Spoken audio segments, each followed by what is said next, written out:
et bienvenue à l'atelier. Aujourd'hui, je vous présente un appareil assez intéressant qui est en fait un testeur de continuité, donc un ohmmètre, mais un appareil qui date de plusieurs années. J'avais ça en storage depuis, je pense, proche de 25 ans. Au moment où ça m'a été donné, l'appareil fonctionnait. Et en fait, je m'en suis servi à quelques reprises il y a une vingtaine d'années, mais ça a été mis en storage avec plein d'autres bidules. Et j'ai commencé à faire un ménage parce que vraiment je manque de place. Donc les choses inutiles vont partir pour le recyclage. Et j'ai décidé de jeter un œil sur cet appareil ici. D'après moi, c'est probablement juste la pile, mais ça peut avoir coulé, je ne sais pas. Donc, c'est ouvert. Ça bouge pas. Essayez de vous montrer ça un peu pour que vous puissiez voir comme il faut. Donc, Ohm, Mega Ohm, Norton Electric. Ça doit dater des années 60. Donc, un appareil qui a déjà appartenu à cette compagnie-là. On va le sortir de son habitacle. C'est un truc qui est en cuir avec des pattes à l'intérieur. Donc, c'est vraiment vintage. C'est un truc là, remis en service qui peut valoir beaucoup. Bon, évidemment, c'est pas original à 100%. Le filage a soit été changé ou modifié. Mais on va aller voir à l'intérieur. On va aller voir de quoi il en retourne.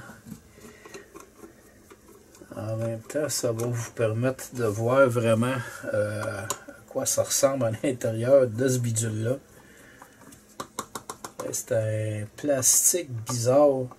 Je me souviens, c'est dans les premières années qu'on commençait là, à fabriquer des équipements en plastique. Et avec les années, ça devenait là, très cassant. Un genre de plastique là, que tu peux pas refaire fondre là, pour le faire fusionner, ça colle pas.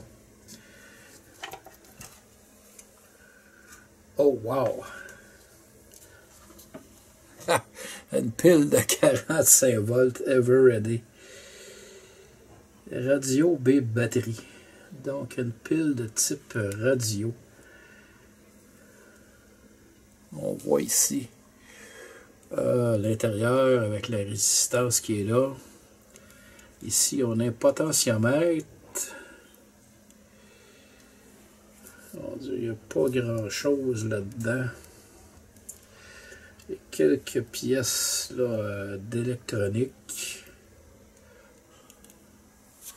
Si je vais vous le monter davantage. Donc, on voit ici les connexions pour les batteries.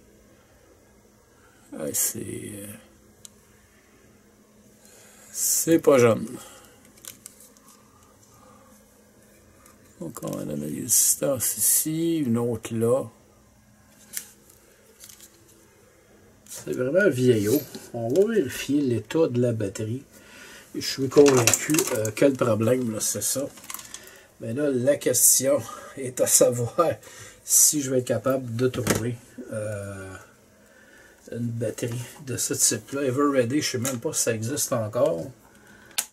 Mais bon. On va mettre le truc comme ceci. On va essayer de prendre le courant là-dessus. Quand même, il y a un petit peu de jus, mais il n'y a pas grand-chose. Vraiment, le problème, c'est la batterie. Tu vois, il n'y a même pas un volt là, de courant là-dedans.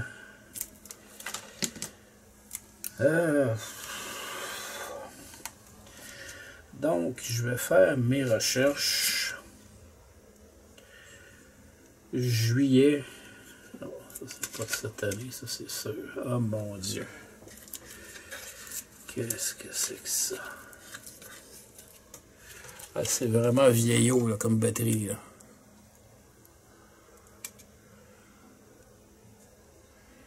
Donc, je sais pas si ça va couler. Ouais, il y a un peu d'acide. Je pense qu'elle a un petit peu coulé, la batterie. Donc, on ne va pas se foutre les mains là-dedans.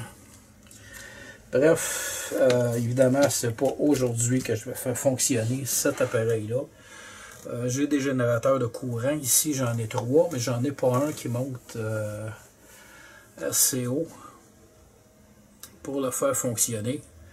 Alors, je vais vérifier sur Internet et tenter là, de trouver une batterie qui pourrait faire fonctionner cet appareil-ci.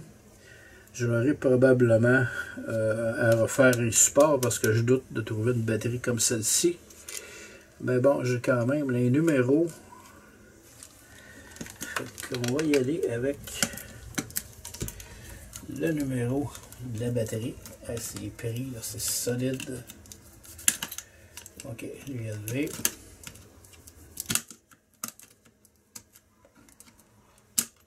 Ok.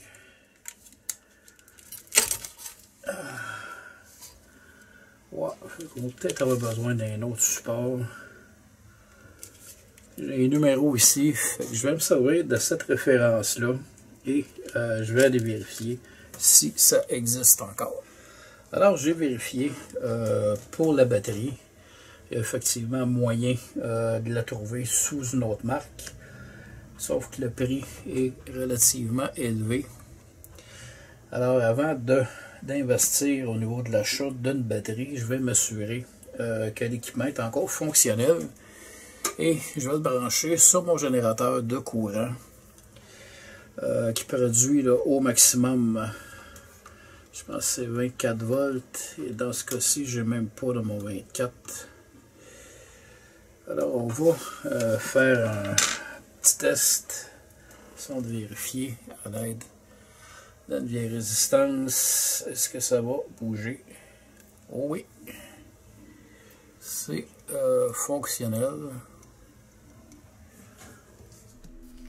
Alors, on termine sur ma petite recherche. Ici, j'ai trouvé chez le fabricant énergiseur.com, qui est probablement le fabricant qui avait racheté la marque là, Everready. On a évidemment les spécifications techniques, mais malheureusement, eux en ont plus en stock. Deuxième compagnie que j'ai trouvée, compagnie américaine, batterie centrale MAL, je ne sais pas comment le prononcer, .com. Donc on a une batterie Excel 455A qui ferait l'affaire. Soit numéro 455 NADA 202, l'autre c'est 201. On a de l'information ici intéressante. Bon, on nous dit de toute façon NADA 201, donc c'est vraiment la batterie là, de remplacement. Pile alcaline non rechargeable, durée de vie de 5 à 7 ans, prix américain évidemment 32 $. Il faut calculer si c'est vendu au Canada, on a une petite augmentation de prix plus les taxes. Mais le hic avec cette entreprise-là, c'est qu'ils font la livraison par UPS. Et le problème avec UPS, lorsqu'on achète des États-Unis, c'est qu'eux possèdent leur propre service de dédouanement. Donc, pour un colis de ce type-là, si je la commandais là, je pourrais me retrouver avec une facture d'à peu près peut-être 150-200 $ seulement en dédouanement. Alors, ça ne vaut pas la peine de commander là. Sur Amazon, j'ai la même batterie. Donc, exactement la même chose. Le hic, c'est qu'ils te vendent ça par paquet de 2. De l'acheter en paquet de 2, c'est pas rentable.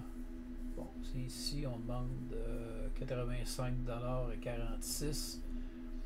Expédition gratuite, mais si on tient compte du fait que la batterie est bonne pour 5 à 7 ans, lorsque la première batterie seront en fin de vie. La deuxième batterie, on ne sait pas ce qui va rester comme énergie après 5 à 7 ans. Alors, ça vaut pas la peine. Donc, je vais éventuellement poursuivre d'autres recherches. Certains me diront d'aller chez Batterie Expert. Ici au Québec, on nous annonce à la télévision, dans une publicité, Batterie Expert, le fabricant qui a toutes les sortes de batteries. Et comme j'étais un petit peu effronté, je lui ai écrit et je lui ai dit qu'il n'y avait pas toutes les sortes de batteries, en lui donnant le numéro de la batterie que je cherchais. Peut-être qu'il va la trouver. Et je vais peut-être l'avoir à un prix qui est intéressant. Bref, ça va être une recherche à poursuivre. Donc éventuellement, je vais finir là, par le trouver un bon prix, mais ça ne sera pas là pour aujourd'hui.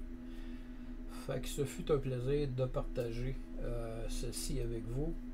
J'espère que vous avez aimé la vidéo. Je vous dis merci et à la prochaine.